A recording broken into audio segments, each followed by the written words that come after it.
السلام علیکم ورحمۃ اللہ وبرکاتہ نحمدہ ونصلی علی رسولہ الکریم اما بعد فاعوذ باللہ من الشیطان الرجیم بسم اللہ الرحمن الرحیم هو الذی خلقکم من نفس واحدۃ وجعل منها زوجها لیسکن الیہا صدق اللہ العظیم۔ سامعین گرامی، یہ سورہ اعراف کی آیت نمبر 189 کے شروع کے کچھ کلمات ہیں جن کا مفہومی ترجمہ ہے کہ وہ ذات یعنی اللہ کی ذات وہ ذات ہے جس نے تم سب کو ایک جان واحد سے پیدا کیا اور اسی میں سے اس کا جوڑا نکالا تاکہ اسے سکون حاصل ہو سکے۔ آیت کریمہ میں یہ بات اللہ سبحانہ و تعالیٰ نے بالکل صاف طور پر واضح کر دی ہے کہ مرد کا سکون و چین، راحت و آرام اللہ سبحانہ و تعالیٰ نے عورت کی ذات میں رکھ دیا ہے۔ دلیل یہ ہے کہ آدم علیہ السلام کی تخلیق جنت میں ہوئی۔ جنت نعمتوں سے بھرپور، ہر طرح کا آرام و آسائش اللہ نے جنت میں رکھا، مگر یہ ساری نعمتیں مل کر بھی آدم کے سکون کا ذریعہ نہ بن سکیں، تو سیدہ حوا کو اللہ سبحانہ و تعالیٰ نے پیدا کیا اور پھر فرمایا کہ لیسکن الیہا، اس سے تم سکون حاصل کرو، یہ تمہارے سکون کا ذریعہ ہے۔ تو سکون و راحت کا سرچشمہ اور منبع اللہ سبحانہ و تعالیٰ نے عورت کو بنایا ہے۔ چونکہ اللہ سبحانہ و تعالیٰ کا بنایا ہوا رشتہ ہے، اس لیے اللہ سبحانہ و تعالیٰ نے اس کے اصول و مبادی بھی بنائے ہیں، قاعدے قانون بھی بنائے ہیں، جس کی تفصیل قرآن کے بہت سے مقامات پر آپ کو ملے گی، اور سرکار دو عالم صلی اللہ علیہ وسلم کے سنتوں کی وضاحتیں بھی موجود ہیں۔ افسوس یہ ہے کہ ہم نہ اب دینی علوم سے آشنا رہے، نہ سرکار دو عالم صلی اللہ علیہ وسلم کی سنتوں کا علم ہے۔ ماحول، معاشرے، اغیار کے میل جول سے ہمارے اندر سے اسلامی خوبو بہت کم ہو گئی اور غیروں کے طور و طریقے کو ہم نے اپنا لیا۔ نتیجہ یہ ہے کہ آج ہماری خانگی زندگی تباہ و برباد ہو رہی ہے، طلاق و خلو کی ہر جگہ کثرت ہے۔ مسلمان زندگی کے اس موڑ پر اب کھڑا ہے کہ کیا کرے کیا نہ کرے۔ ایسے میں صرف ہمیں بچانے والے اللہ کے رسول کی سنتیں اور اللہ سبحانہ و تعالیٰ کے احکام ہیں۔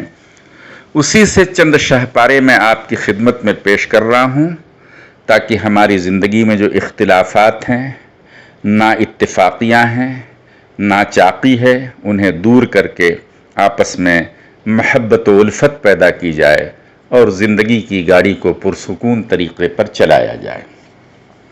پہلی چیز، عورت کی فطرت میں اللہ سبحانہ و تعالیٰ نے یہ بات رکھ دی ہے کہ وہ تعریف پسند ہوتی ہے۔ اسی نفسیات کا خیال کر کے شریعت میں یہ بات بتلائی گئی کہ تم اپنے عورت کے حسن و جمال کی تعریف کرو، اس سے وہ خوش ہوتی ہے، اس سے اسے سکون ملتا ہے، ایسے الفاظ سے اسے راحت حاصل ہوتی ہے۔ تو جب بھی آپ کی بیگم صاحبہ کوئی اچھا زیور پہنے، اچھے کپڑے پہنے، بناؤ سنگار کریں، تو آپ کا اخلاقی اور شرعی فریضہ ہے کہ آپ ان کی تعریف کریں۔ عورت تعریف سننا بہت پسند کرتی۔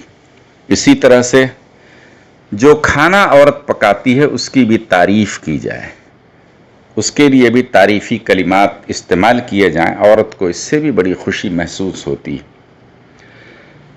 آپ دن بھر میں کسی نہ کسی ایک وقت عورت کے ساتھ کھانا ضرور کھائیں، صبح کا ناشتہ، دوپہر کا کھانا یا رات کا کھانا، جیسا بھی آپ کی سہولت ہو اس اعتبار سے اپنی بیوی کے ساتھ ایک بار کھانا ضرور کھائیں، اور دوران کھانا آپ ایک دو نوالے خود اپنے ہاتھوں سے اپنی بیوی کو کھلائیں۔ یہ سرکار دو عالم صلی اللہ علیہ وسلم کی سنت ہے۔ اللہ کے رسول تو یہاں تک اہتمام فرماتے کہ جس پیالے میں ازواج مطہرات پانی پیتیں تو جس جگہ پہ وہ منہ لگا کر پانی پیتی تھیں، اللہ کے رسول اسی جگہ پہ منہ رکھ کر اپنے لب مبارکہ کو رکھ کر پانی پیا کرتے تھے، کیونکہ اس سے محبت، الفت اور ایک طرح کی شیفتگی پیدا ہوتی ہے۔ اس لیے یہ کام بھی ضرور کریں۔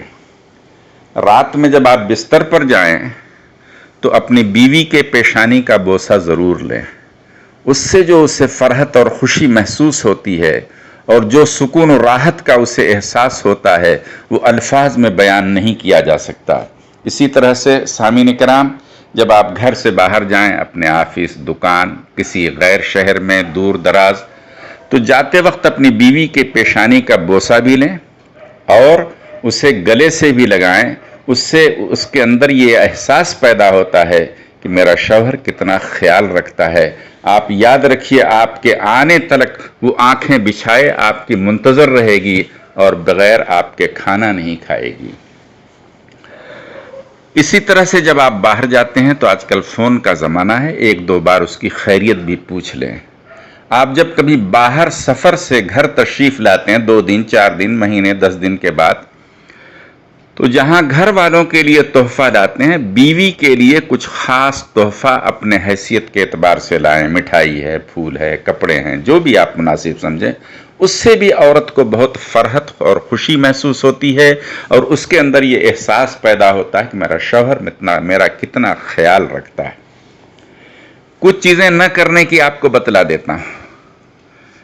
پہلی بہت اہم چیز سنیے، وہ یہ کہ اپنی بیوی کے سامنے کسی غیر عورت کا ذکر بھول کر بھی مت کیجیے۔